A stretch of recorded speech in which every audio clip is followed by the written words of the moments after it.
అందరికీ నమస్కారం. Welcome to untold history Telugu channel. Israel and ఇరాన్ల మధ్య యుద్ధం జరిగితే రెండు దేశాల బలాబలాలు ఏమిటి? రెండు దేశాలకు మద్దతు ఇచ్చే దేశాలు ఏమిటి? ఇజ్రాయిల్ని క్యాన్సర్ కణితి, దీనిని నిర్మూలించాల్సిందే అని ఇరాన్ ఎందుకు అంది?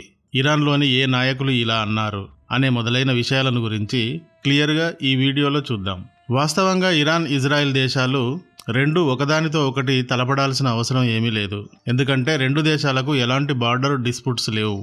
ఇజ్రాయిల్లోని టెల్ అవీవ్ నుండి ఇరాన్కి మధ్య దూరం కనీసం 2250 కిలోమీటర్లు ఉంటుంది.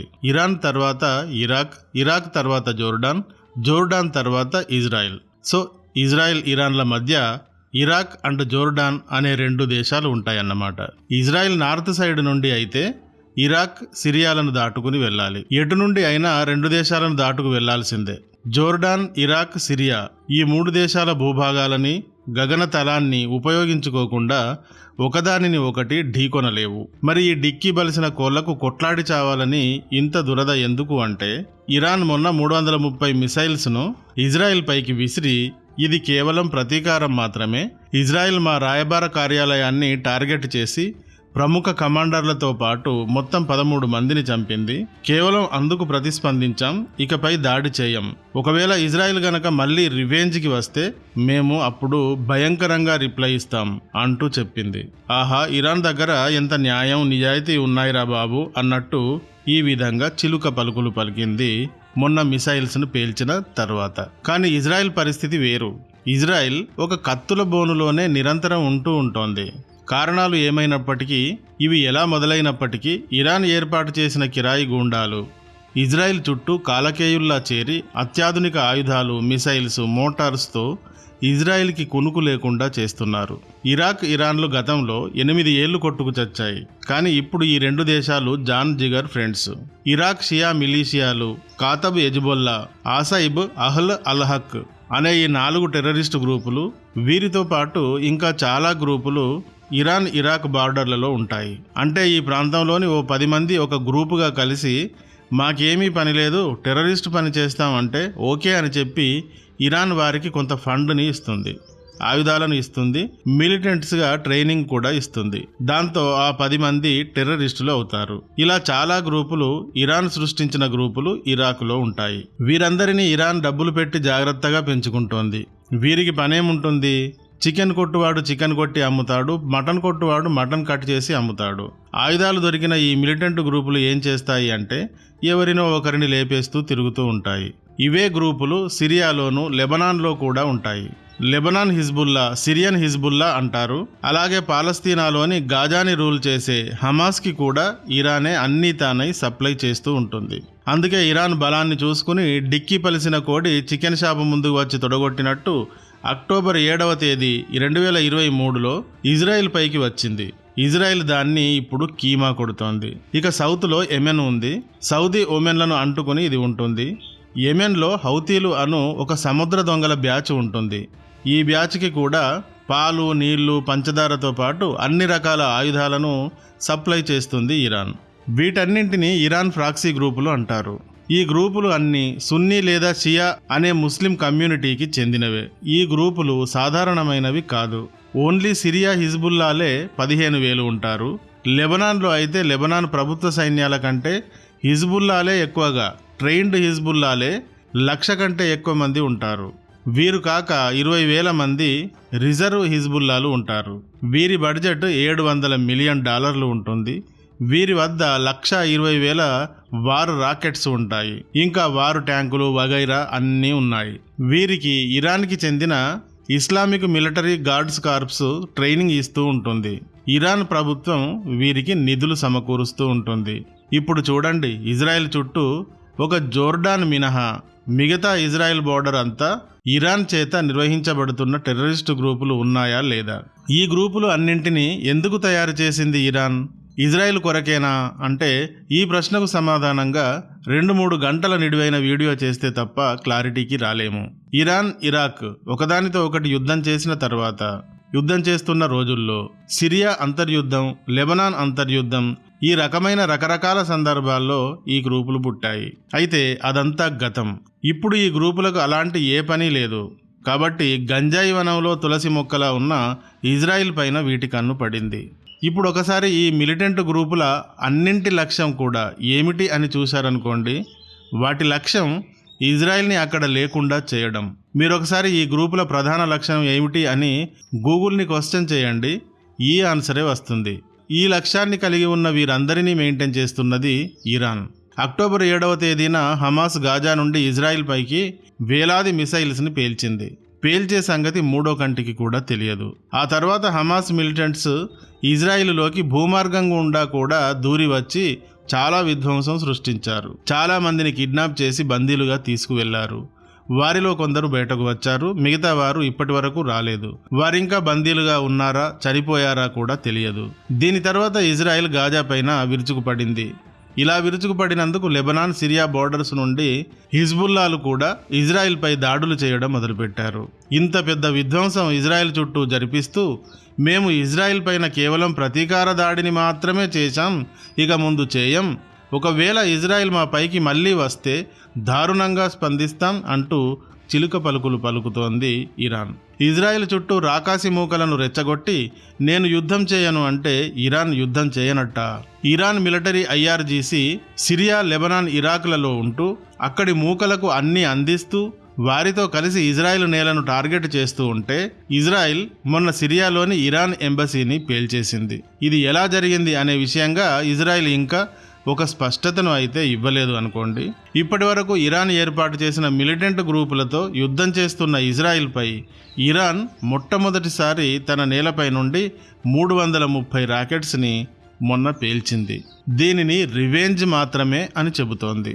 ఇప్పుడు ఇజ్రాయిల్ మళ్ళీ ప్రతీకారం అంటూ ఇరాన్ పైకి యుద్ధానికి వెళ్ళవద్దు అని యుఎస్తో సహా ప్రపంచ దేశాలన్నీ కోరుతున్నాయి. కానీ ఇజ్రాయిల్ పీఎం నెతన్యాహు మాత్రం ఇరాన్ అటాక్కి మేం ఖచ్చితంగా స్పందిస్తాం అని ప్రకటించారు.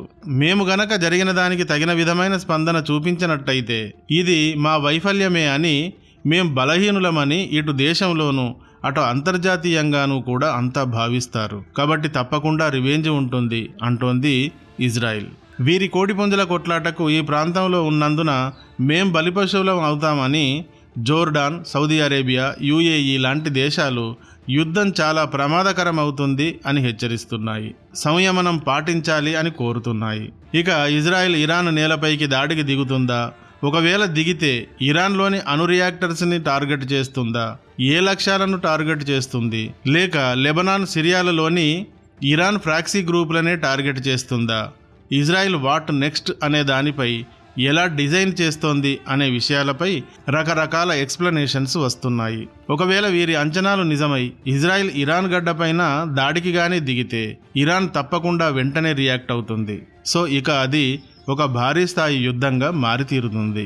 ఇప్పుడు తప్పనిసరి ఇద్దరి మధ్య యుద్ధం గానీ మొదలైతే ఇద్దరి బలాబలాలు ఏమిటి? ఎవరు ఎవరికి పై చేయిగా ఉన్నారు, లేక ఈక్వెల్గా ఉన్నారా అనే సందేహం రావడం సహజం. ఆ సందేహాన్ని ఇప్పుడే క్లియర్ చేసుకుందాం. ఇరాన్ ఇజ్రాయెల్ కంటే భూభాగంలో చాలా పెద్ద దేశం. 16,48,195 స్క్వేర్ కిలోమీటర్ల విస్తీర్ణంతో ఈ దేశం ఉంటుంది. ఇజ్రాయెల్ 22,145 స్క్వేర్ కిలోమీటర్స్ విస్తీర్ణం మాత్రమే కలిగి ఉంటుంది. అంటే ఇజ్రాయెల్ కంటే ఈ విషయంలో ఇరాన్ 74 రెట్లు పెద్దది. 2022 లెక్కల ప్రకారం ఇరాన్ 8.86 కోట్ల పాపులేషన్ కలిగి ఉంది. ఇదే ఇజ్రాయెల్ 95.6 లక్షల పాపులేషన్ మాత్రమే కలిగి ఉంది. అంటే ఈ విషయంలో ఇరాన్ ఇజ్రాయెల్ కంటే 10 రెట్లు పెద్దది. ఇక మిలిటరీ విషయానికి వస్తే మిడిల్ ఈస్ట్ మొత్తంలోనే ఇరాన్ అతి పెద్ద సైన్యాన్ని కలిగి ఉంది. యాక్టివ్ డ్యూటీ పర్సనల్స్ 5,80,000 మంది, ట్రైన్డ్ రిజర్వ్ పర్సనల్స్ 2 లక్షల మంది ఉన్నారు. వీరు ప్రభుత్వ సైనిక విభాగం అండ్ ఇస్లామిక్ గార్డ్ కార్ప్స్కు చెందిన విభాగానికి మధ్య విభజించబడ్డారు. ఈ విషయంలో ఇజ్రాయెల్ యాక్టివ్ పర్సనల్స్ని 1,70,000 మందిని, ట్రైన్డ్ పర్సనల్స్ని 4,65,000 మందిని కలిగి ఉంది. సుమారుగా 10 కోట్ల పాపులేషన్ ఉన్న ఇరాన్ మొత్తం కలిపి 7,30,000 మంది మిలిటరీని కలిగి ఉండగా 95.5 లక్షల పాపులేషన్ ఉన్న ఇజ్రాయెల్ మొత్తం కలిపి 6,35,000 సిబ్బందిని కలిగి ఉంది. పర్సెంటేజీ ప్రకారం చూస్తే ఇది ఇరాన్ కంటే ఎన్నో రెట్లు ఎక్కువ. రక్షణ బడ్జెట్ విషయాన్ని చూస్తే అంత పెద్ద ఇరాన్ రక్షణ బడ్జెట్ $9.9 బిలియన్ ఉండగా చాలా చిన్న దేశమైన ఇజ్రాయెల్ రక్షణ బడ్జెట్ $24.2 బిలియన్ ఉంది. అంటే ఇరాన్ రక్షణ బడ్జెట్ కంటే 2.5 రెట్లు ఎక్కువ. తర్వాత ఇరాన్ వద్ద వార్ ట్యాంక్స్ 4071 ఉండగా ఇజ్రాయిల్ వద్ద 2200 మాత్రమే ఉన్నాయి. అంటే ఇజ్రాయిల్ వద్ద ఇరాన్లో సగం మాత్రమే ఉన్నాయి. కానీ ఇజ్రాయిల్ వద్ద ఉన్నవి అత్యాధునికమైన మెర్కవా వార్ ట్యాంక్స్. ఇవి చాలా చాలా అత్యాధునికమైనవి. ఈ రెండు దేశాల మధ్య వార్ జరిగితే ఇది స్కై వార్గా ఉంటుంది తప్ప వార్ ట్యాంక్స్తో కాదు. ఇక వార్ ప్లేన్స్ విషయానికి వస్తే ఇరాన్ వద్ద 551 ప్లేన్స్ ఉండగా ఇజ్రాయిల్ వద్ద 612 ప్లేన్స్ ఉన్నాయి. ఇరాన్ కంటే 62 ఎక్కువ ఉన్నాయి. ఇందులో F-15, F-16, F-35 వంటి అత్యాధునికమైన వార్ ప్లేన్స్ ఉన్నాయి.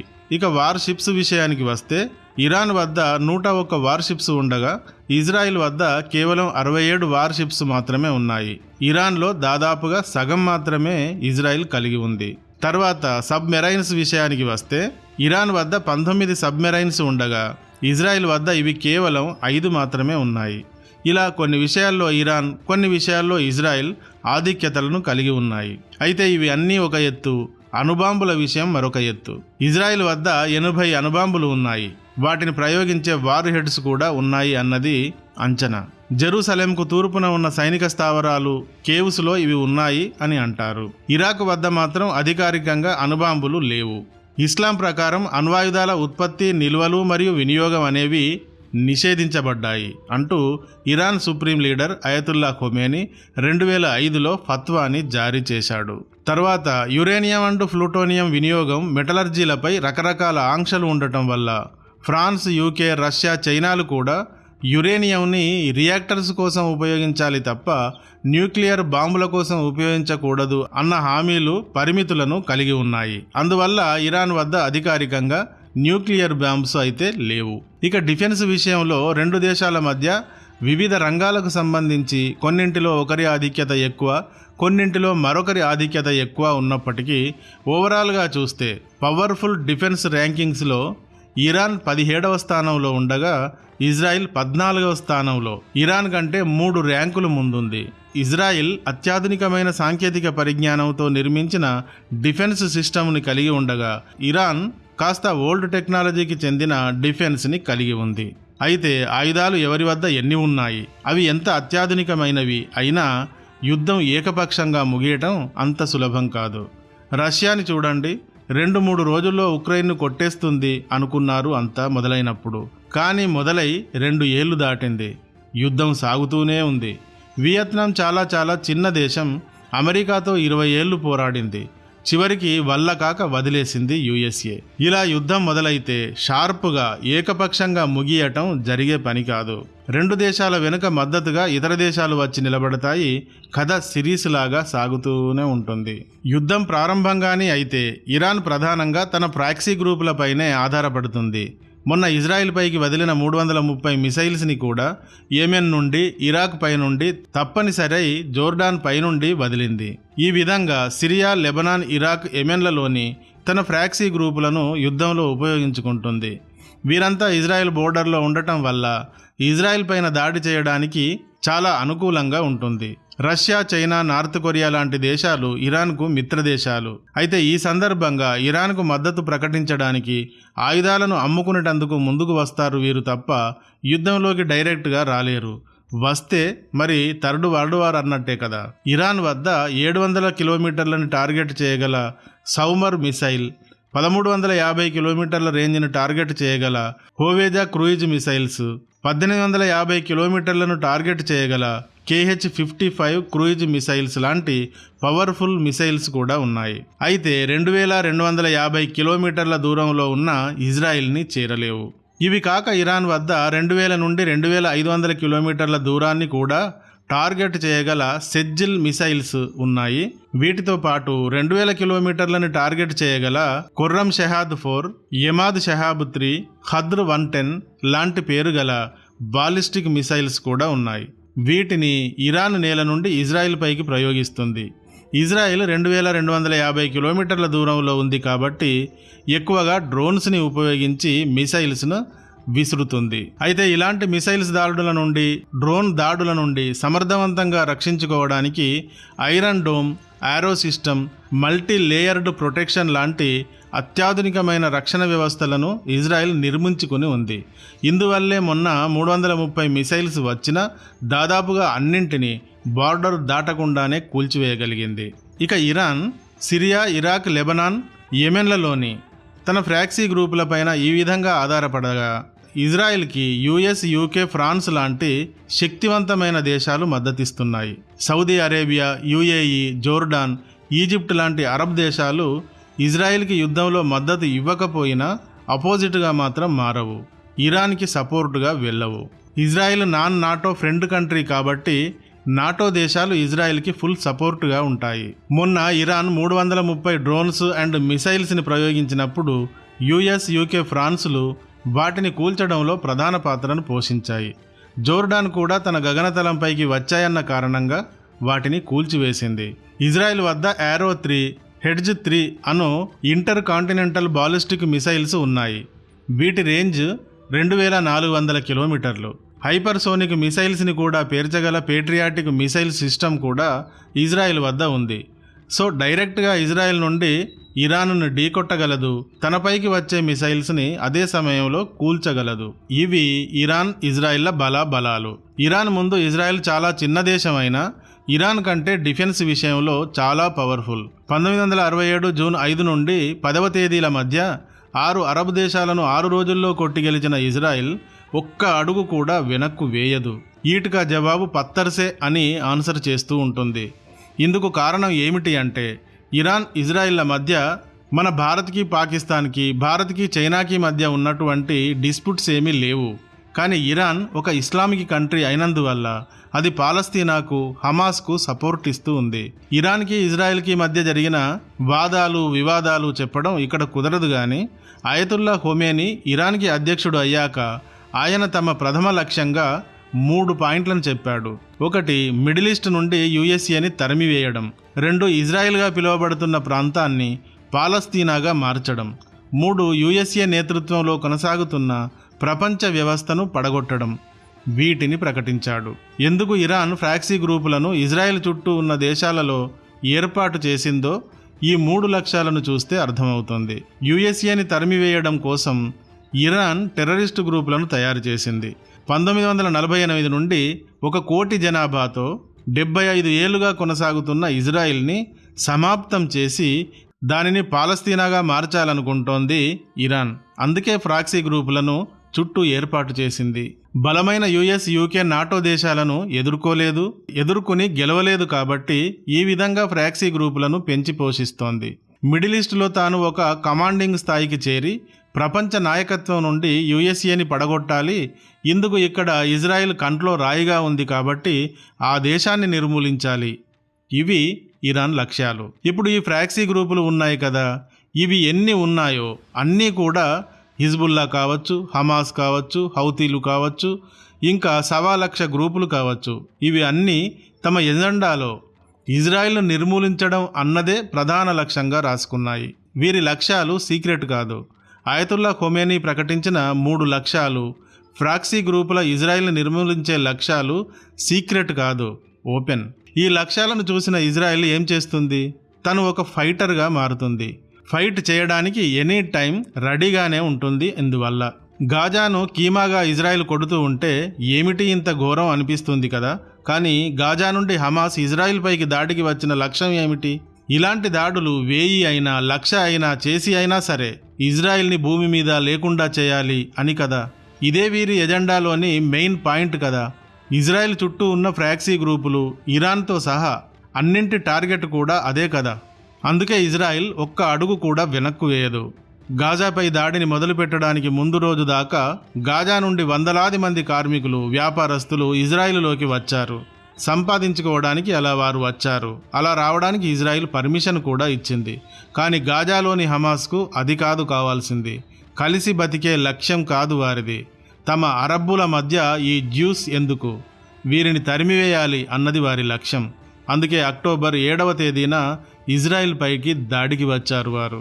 2012 సెప్టెంబర్ 22న అప్పటి Iranian revolutionary guards commander general Mohammad Al Jafari ఏమన్నాడంటే, చివరికి మాకు ఇజ్రాయెల్తో యుద్ధం జరుగుతుంది, అప్పుడు ఇరాన్ ఇజ్రాయెల్ని నిర్మూలిస్తుంది.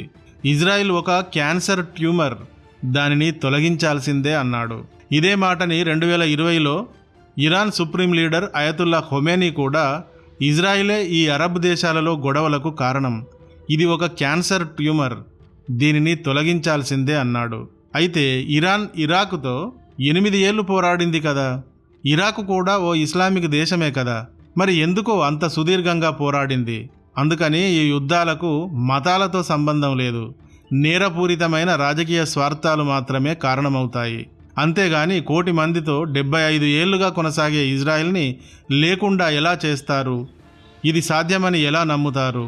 అందుకోసం రక్తపుటేర్లు ఎంతకాలం పారిస్తారు? ఇదంతా ఈ సుప్రీం లీడర్స్కి తెలియదా? తెలుసు. కానీ తమ అధికారాలను కాపాడుకునేందుకు గొర్రెల లాంటి ప్రజల సైకాలజీతో ఇలా చేసి ఆడుకోవడమే తప్ప ఇందులో గెలిచిపోయేది ఏమీ ఉండదు, ఎవరూ ఉండరు. ఇరాన్ ఇలా ప్రాక్సీ గ్రూపులతో ఇజ్రాయెల్ని టార్గెట్ చేస్తూ ఉంది. ఇప్పుడు యుద్ధంలో ముందుకు మాత్రమే అడుగేసే ఇజ్రాయెల్ ప్రపంచ దేశాల ఒత్తిడితో సంయమనం పాటించి ఆగుతుందా? ఓ ముహూర్తం చూసుకొని ఇరాన్ నేలని టార్గెట్ చేస్తుందా? దీని గురించి మరికొన్ని రోజులు వేచి చూస్తే తప్ప అర్థం కాదు. ఒక దేశాన్ని, ఒక సమాజాన్ని పూర్తిగా నిర్మూలించడం తమతో ఎన్నటికీ కాదు అని తెలుసుకుని కలిసి బతికే ఆలోచనలోకి ఈ పందెం పుంజులు ఇకనైనా వస్తే ప్రపంచం శాంతిగా జీవించగలుగుతుంది. ఈ వీడియో కానీ నచ్చితే ఒక లైక్ చేయండి. అలాగే ఇంతవరకు మా ఛానల్కి సబ్స్క్రైబ్ చేయనట్టయితే వెంటనే సబ్స్క్రైబ్ చేయండి. Thank you for watching.